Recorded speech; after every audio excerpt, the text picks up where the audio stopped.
Welcome. This is Mariko Hirakawa. Welcome to Visionary Yoga TV. I'm the founder of Visionary Yoga, and today we are going to be talking about a lot of P words. One of them is problems. So, as adults, I'm sure, wherever you are chiming in from, whether it's United States, East Coast, West Coast, Midwest, Southwest, or Europe, or Asia, or down under Australia, New Zealand, or wherever you are tuning in from, you must be dealing with a challenge, a problem of one sort or another, right? This is the human condition, but specifically an adult human condition. And today I just want to be helping you to shift your perspective so that you are in a more empowered state to deal with whatever you label as a problem. So, first thing to really understand is that from the yogic perspective, problems are really a problem of vision, a problem of perception.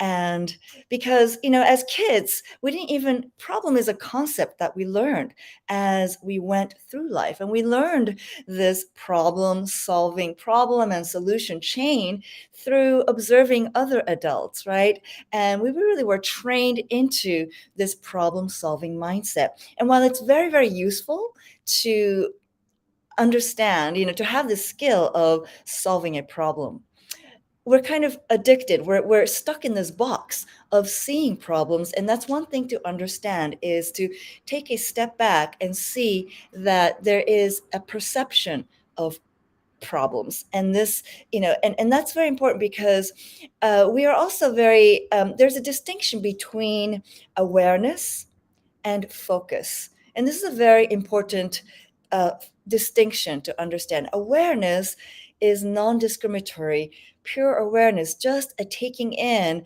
And there are greater, subtler and subtler, higher and higher levels of being aware. And awareness is like the sun's rays. It is all pervasive. It does not discriminate and zero in on something, right? A focus is zeroed in, dialed in. But sometimes the problem with the focus, we're all taught as adults that focus is good. Focus is something we need to cultivate. But we got to just take a step back for a moment, because focus also narrows our vision so that it puts us into a particular way of seeing, a frame. There is a frame around that focus.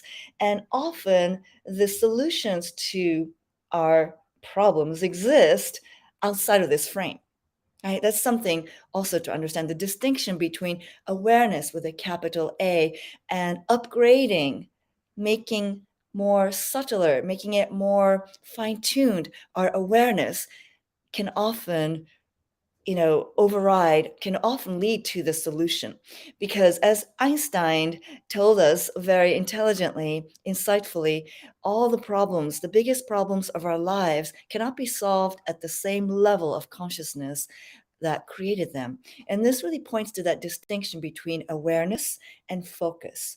So before we get so zeroed in, so narrow dialed in with our focus, we need to also be able to zoom out and expand our awareness to see. Because I want to share with you, if it's possible to share with you a slide that I share with all of my coaching clients about the yogic model of personal development. Let me just see that I'm able to do that.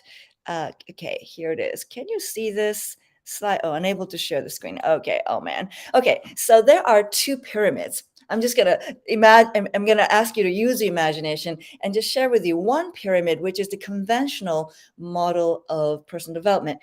At the very bottom of that conventional model of personal development, there is, let me just see here. Yeah, there is thoughts and emotions, right? So where the conventional model of personal development focuses so much on mindset. Mindset is the foundation of conventional model of personal development. And then, because out of thoughts and emotion comes actions, and then out of actions comes results. So that's very logical. But the yogic model of personal development has three levels deeper than the conventional model.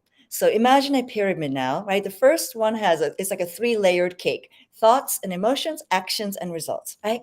And then the yogic model adds underneath thoughts and emotions, there is the layer of perception, right? Because perception gives rise to thoughts and emotions, right?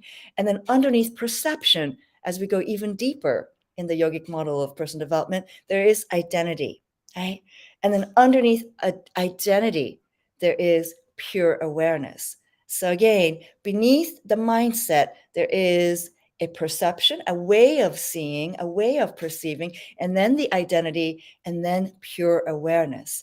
And so, in order to create the greatest impact in our lives, the greatest transformation in our lives, in order to accelerate our evolution in the quickest way possible, we need to make a shift, an upgrade in our ability to tap into pure awareness. We need to upgrade our pure awareness sphere if we are, and then that will lead to a shift in identity. Because right now we are so meshed with our thinking, with our personality, with our egoic self, with our intellect. We are our intellect, we are our thoughts.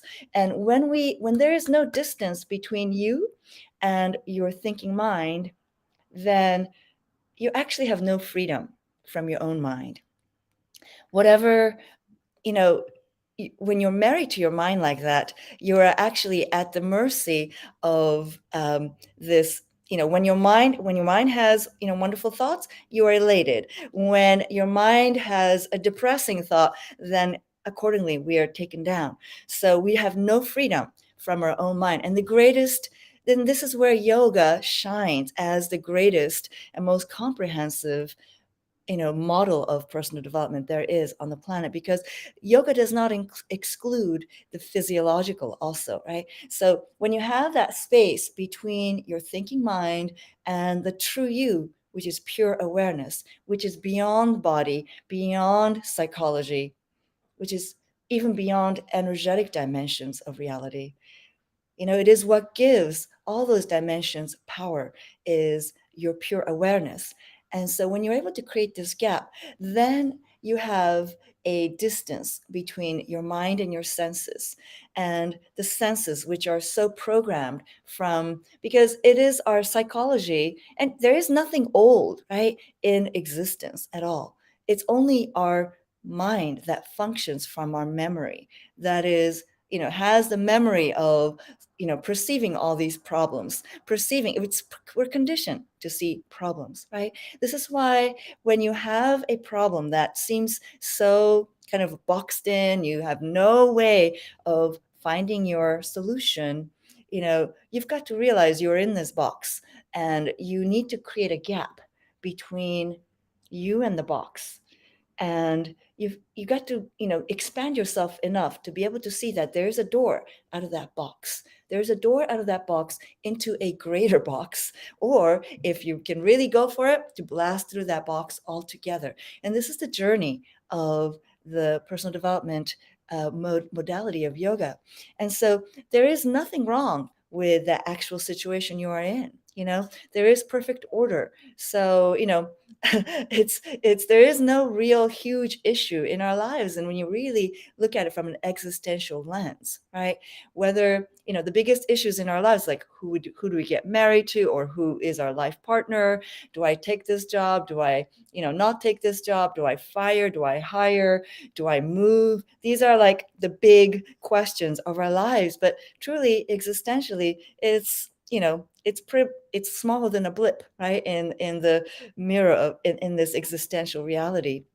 So we need to just have this ability to zoom out and see if we can go beyond this box. How do we do that? So this is why yogic meditation uses mantra. The power of mantra is defined in Sanskrit as manana tranana iti mantraha, which means mantra is that which puts your mind on a track to the infinite.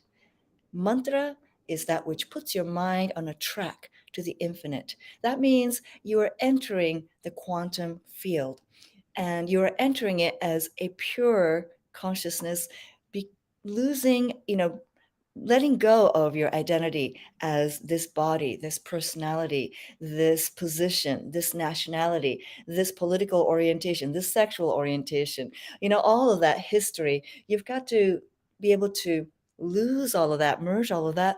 And when you practice the mantra, you repeat it so much with so much force and so much uh, contemplation power that it is said that when you repeat a mantra, you have to chant it or repeat it with the consciousness that the mantra, the goal of the mantra, which is liberation, right, which is going to the infinite, and the process of the mantra, the deity of the mantra, which is Shiva or pure consciousness, again, is all one, right? The process, the goal, the deity, the presiding deity of the mantra are all one. And today, because you're here live with me, I'm sure you have heard of this mantra before if you have been hanging around the yogic circle, but it is, you have to really also receive it with the understanding that there's a big difference between a mantra that you just lift off casually from a book or YouTube channel or whatever, and a mantra that you embrace as an initiation. Again, it's a consciousness issue, right? How you receive that mantra, how you chant that mantra, how you treasure that mantra has everything to do with how activated that mantra is. There are Jud mantras, which are like dead coals, inactive, inert, which will give you some benefit, but not really the transformation that you're looking for. And a Chaitanya mantra, right? Jud is a dead coal. Chaitanya means a live coal that has the capacity to ignite the fire of, to really ignite you and the people around you and charge the atmosphere around you with the power of the mantra. Because mantra is the purest vibrational medicine, right? That's why it is, English mantras are great. Those affirmations are powerful because, you resonate emotionally with them because you understand what they mean, just almost on the subconscious level. But Sanskrit mantras are even more powerful because in the beginning was the word. Everything, we live in a vibrational universe. And there is a mathematical precision to a Sanskrit mantra that is not there in an English mantra. And so, when you embrace the mantra with the understanding it is a sacred initiation, that the mantra is a sacred key to going beyond the mundane, to going beyond your we're trapped in the three-dimensional reality as human beings, no? Because and so realizing that it is the sacred, it's really a savior, it's to take you beyond this realm of cause and effect, what the Buddha calls samsara, this cause and effect, this big wheel, this repetitive wheel of samsara that we have been on, this loop, this never-ending loop that we've been stuck in. Mantra is a way out of that. So we got to embrace it as truly the lifeline to create your reality, for you to step into a powerful way. There's a certain way, right? A powerful way of being the creator of your own life, the creator of your own reality. It's also almost become a cliche now because it's said a lot. But how do we really do it? How do we really do it?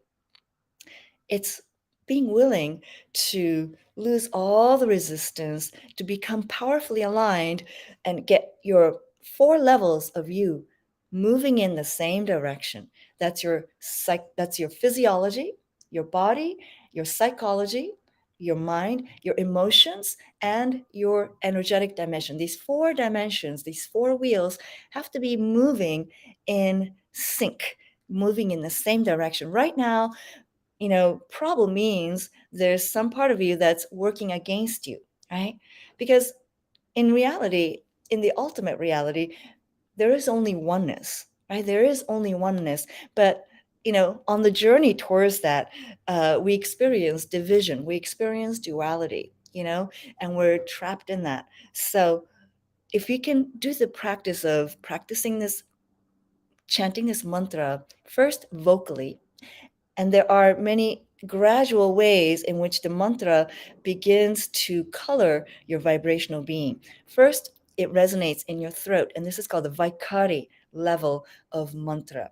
So the mantra I want to share with you is a very famous mantra, but just take a moment to become still so that you still the vrittis, the thought waves that are flowing, and just accept it as vibrational gold. Om Namah Shivaya. Om Namah Shivaya.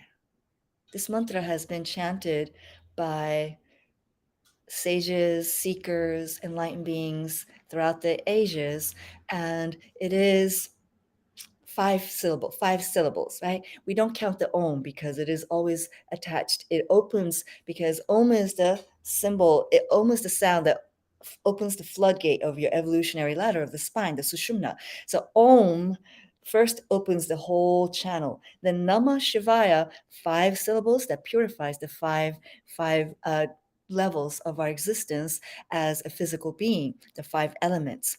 So Nama Shivaya corresponding to earth, water, fire, air, and ether and space. So as we do this, we are dissolving the blocks within our cellular and our almost atomic existence as human beings. Throughout our days as embodied beings, we have kind of learned and imbibed ways. We have created patterns that have created loops that have become our that reside in our subconscious as samskaras. Samskaras sound like loops, right? Loops in our consciousness. So whatever problem you're seeing, we're seeing it through the lens of our past conditioning. Right? This is one thing. So realizing that whatever problem has manifested in the here and the now, it is your karma that has come to fruition. And so we're on this planet to work out our karma. So let's stop seeing, the problems as problems, but see it as an opportunity to work out your karma, to really lessen the load, If we approach our problem as it exists, as we see it now, as an opportunity to step into, to turn that problem into a possibility, right? Every problem is a possibility that has not been awakened yet, right? If you flip that stone, if you flip that problem, it becomes a possibility. So if we can really 100% get behind that vision of seeing your problem as a possibility and embrace it like a warrior, a yogic warrior. A yogic warrior sees everything as equal to him, right? Neither belittling the enemy or looking up at the enemy and seeing that it's insurmountable. Just direct vision, seeing it as it is, seeing this problem as it is, and seeing that the problem is equal to you. And that if you can really face it like this with 100% focus, with, you know, being willing to meditate and open up new dimensions of perception, then you will see that the problem is a doorway. A problem is a portal into the possibility. The 3 P's, right? Problem, portal, possibility. Problem, portal, possibility. So this is the visionary way, right? Because as visionaries, the vision is always going to be much, bigger than you. Right? It's going to always be, you're going to feel like you're always here and the vision is here. And how do we bridge this gap, right? How do we bridge this gap? We've got to transform. That's why a visionary, that vision is important. We've got to change the lens with which we see our problems. If we look at it with a mundane lens, that this is a problem, that there is a block, then it's going to always be like that. But if we look at it, if we change our vision of looking at our problems through meditation, through mantra repetition, and really dedicate ourselves intensively to these practices in a disciplined way with the understanding that actually we are the problem. You know what I mean? There is no other problem. The problem exists because we exist, right? We are the problem. So if we transform us, then in such a way that we see every problem as a possibility, pretty soon, actually, you're going to see that, there are no problems, only possibilities, right? So what's the problem? Just you. And so let's, embrace that, because we got to live joyfully on this planet. And we can't control what the outer world is going to bring to us. And the more bold you are, the more activated you are, the more visionary you are, the bigger the problems you're going to face. But if we continuously look at everything as with this vision that they're all possibilities, they're all possibilities beckoning you to step into a higher state of consciousness, a higher way of being and seeing and dealing with the challenges, then it's going to be such a thrilling journey. Yes. So I don't think I've solved any of your problems, but here's the writer downer. Problems are not to be solved, they are to be dissolved. Yes.